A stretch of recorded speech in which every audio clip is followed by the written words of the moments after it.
Bold and Bougie. This, you know what? Each episode of this show is getting better and better. I said, okay, Carlos King, Tamika, Princess, Malaysia, Crystal, Goshay, we got it. All right. Now look, I was going to do both episodes, but I decided to just stick it to this one. So that way the video won't be so long, right? Because I just looked on the All Black app because I have the All Black, the Black of the Black app. And the new episode of Bold and Bougie is there. And I think that's the season finale. It's 8 episodes in this season. So, yeah. Hopefully y'all watch so it can come back for a second season. Because the show is quite good, actually. I find it to be quite entertained. Yeah. It's they doing their thing on there. Okay. So this episode was titled LGB-Trippin. Okay. Child. So Tamika and her friend, Tamika's getting some kind of laser, hair removal, skin removal, rejuvenation, I don't want to be old situation going on. You know, her friend is talking, her friend is fluid. Her friend was just like, yo, you know, I'm into all the things. And Tamika was just like, yeah, but I don't judge you for it. You know, I ain't got no problem with it. Because it's this whole thing about Tamika being, you know, homophobic and not liking the girls.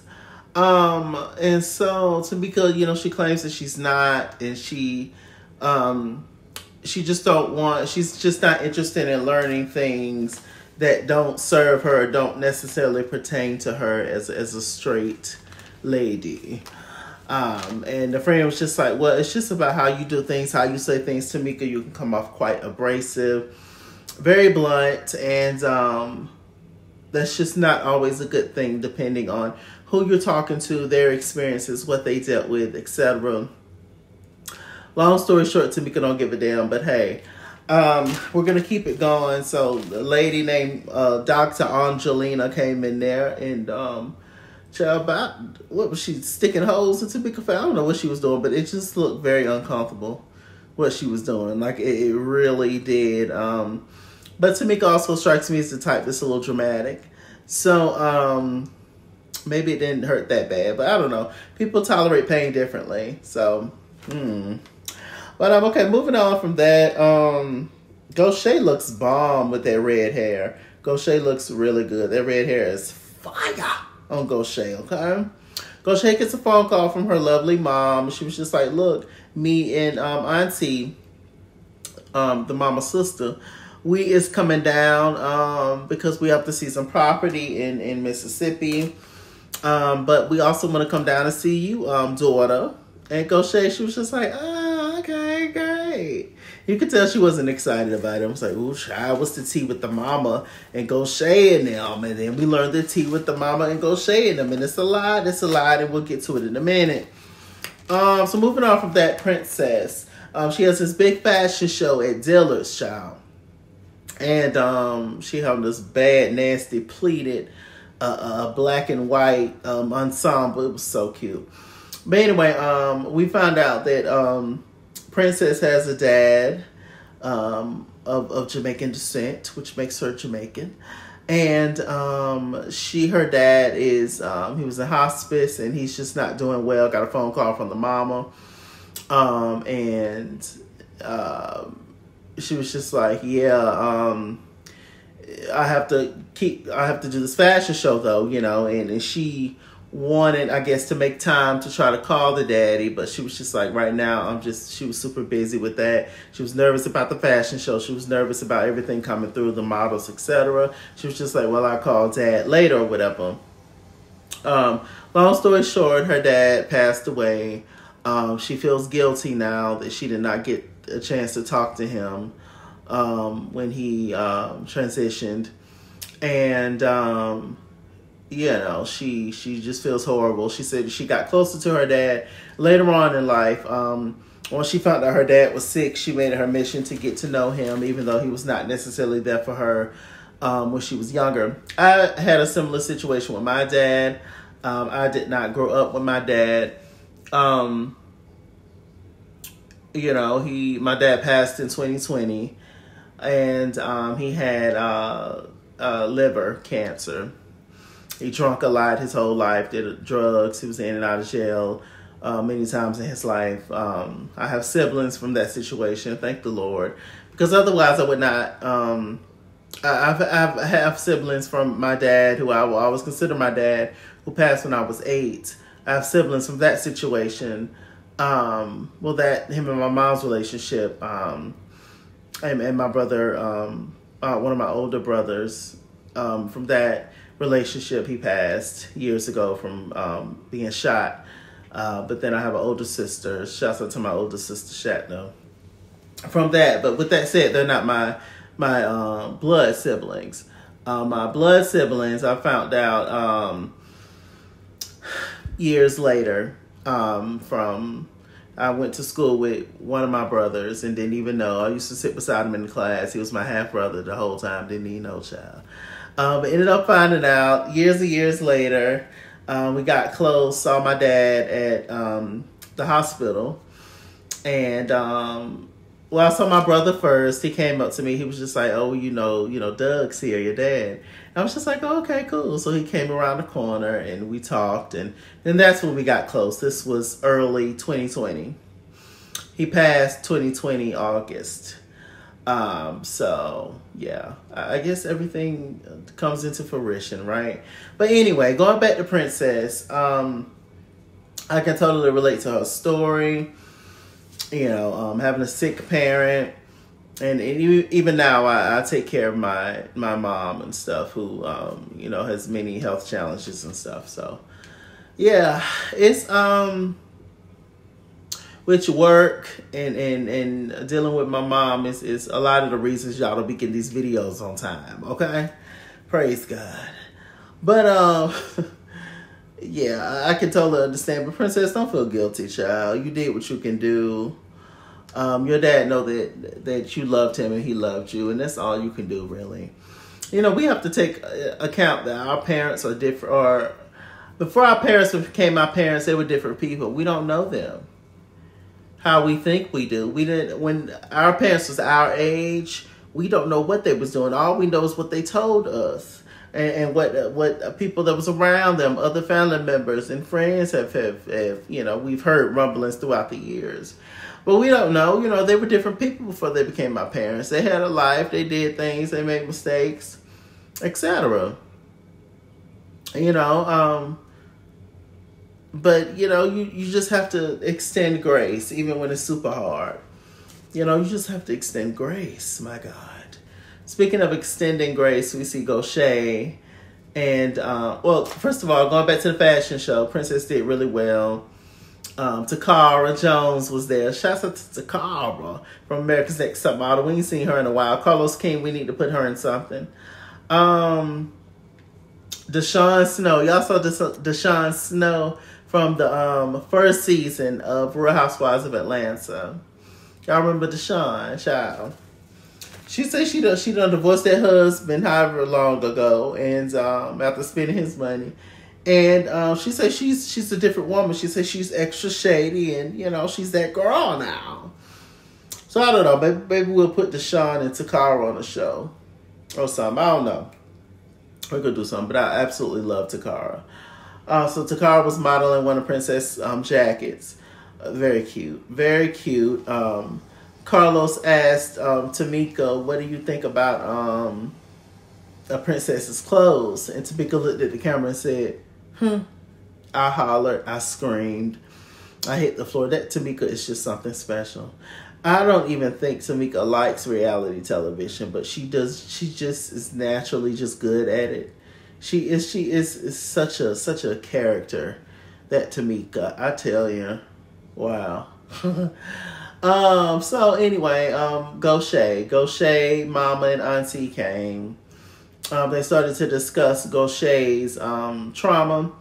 Andrea Kelly, R. Kelly's ex-wife, she's a dancer and she's also a motivational person. And, she talked about that and trauma she's dealt with being taped Okay.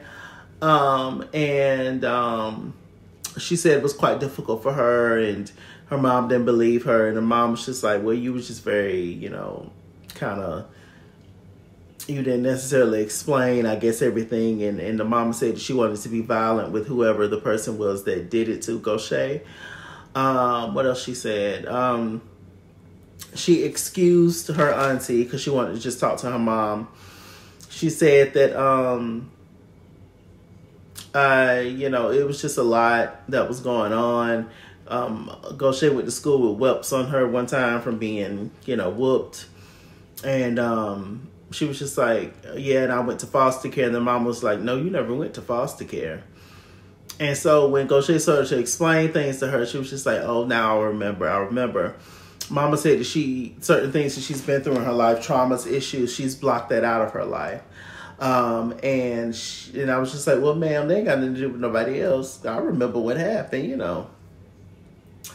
She said she don't really feel that close relationship with her and Gaucher, that close mother and daughter relationship. But, hopefully they work it out and get it together. She also brought up that she's dealt with things with her siblings, so I'm assuming maybe she was touched on or something by a family member like Gaucher. I think Gaucher said it was a family member. Just rough, horrible. Once again, extending grace. You don't know. You don't know. People can only give you what they got. Nobody has the tools. Nobody has the rule book to parenting. There's plenty of books that none of them mean nothing, child. It's just not, it's gonna, you can have a guideline. You can, I guess, knowledge is power. You'll know some things. Some things apply for every child, but most things don't.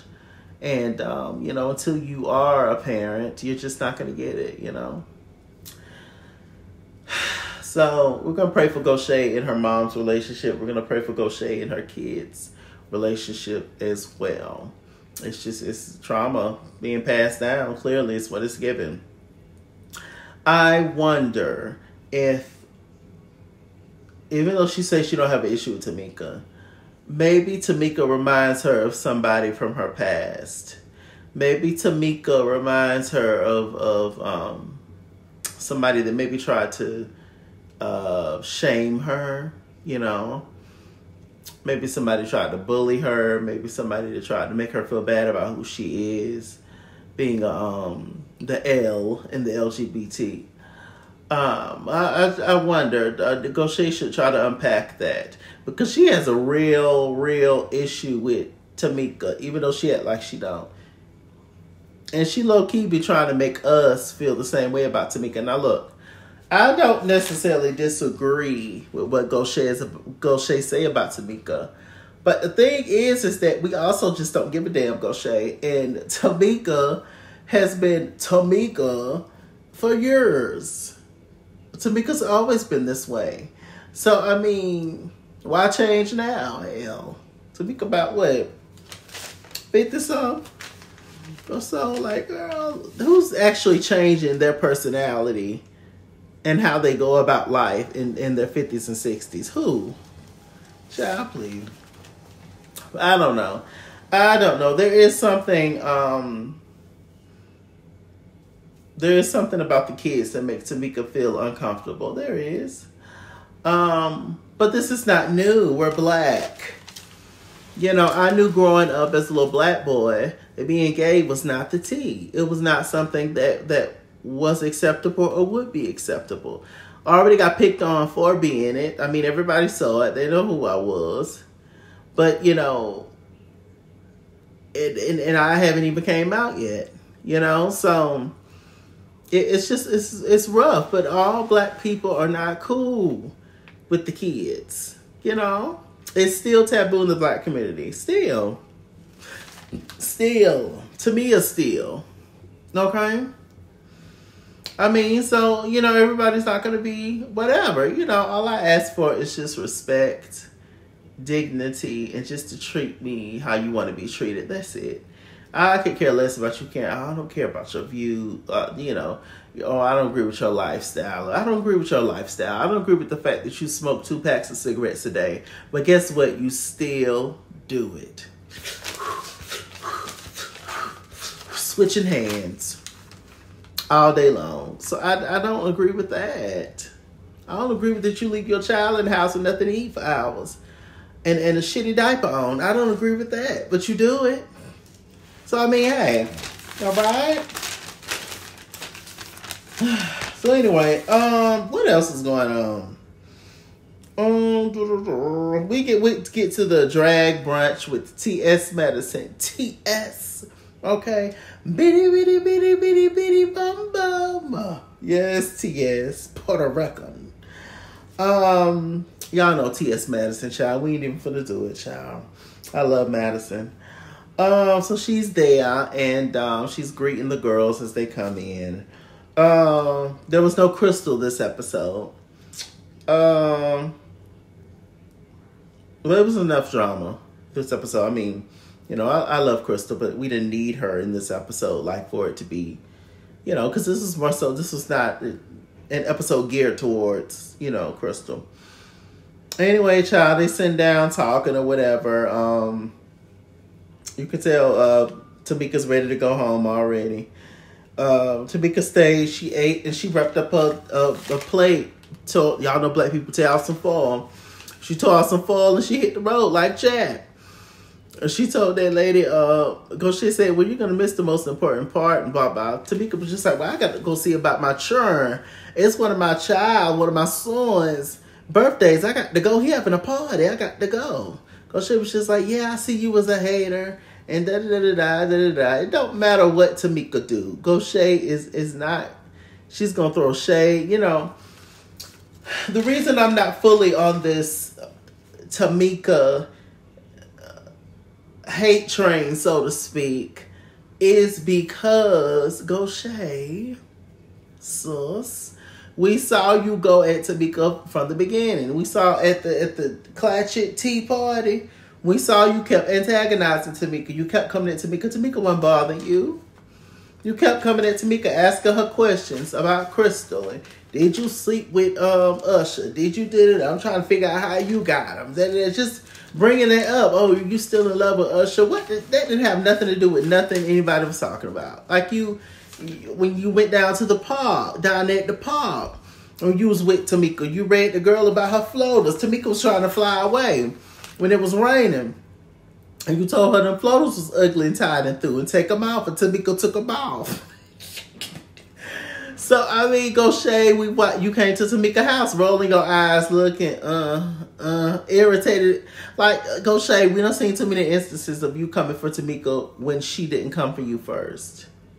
Unless Tamika's coming for you off camera and you give it to her on camera or whatever. But they say Tamika friendly with her hands. They say Tamika like the text. They say Tamika be texting the girls her feelings instead of expressing them, to the things, I don't know. I see both sides. There's flaws on both sides. I don't think Tamika's homophobic at all.